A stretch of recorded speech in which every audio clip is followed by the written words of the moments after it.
Praise the Lord. Hallelujah. Good morning. క్రీస్తునందు ప్రియులారా, ఈ ఉదయ కాలంలో మరొక నూతన వాగ్దానంతో మనము ఈ రోజును ప్రారంభించుకుందాము. ఈనాటి దేవుని వాగ్దానము కొలస్సీలకు రాసిన పత్రిక 3వ అధ్యాయము 3వ వచనము. మీ జీవము క్రీస్తుతో కూడా దేవుని యందు దాచబడి ఉన్నది.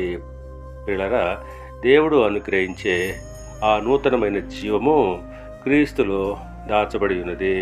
అవును, దేవుడు విశ్వాసులకు ఇచ్చే ఆ నూతన ఆధ్యాత్మిక జీవము క్రీస్తులో దాచబడి ఉన్నది.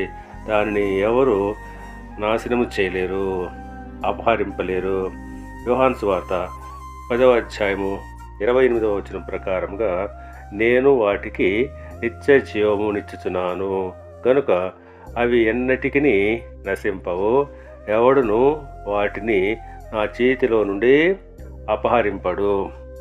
అవును, ఆయన మనకు నిత్య జీవాన్ని అనుగ్రహిస్తాడు. మనల్ని ఆయన చేతుల్లో నుండి ఎవరు కూడా అపహరింపలేరు.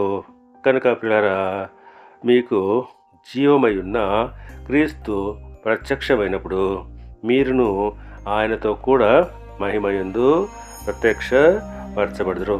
దేవుడు మిమ్మల్ని దీవించి ఆశీర్వదించి వర్ధిల్ల చేయునుగాక. ఆమేన్.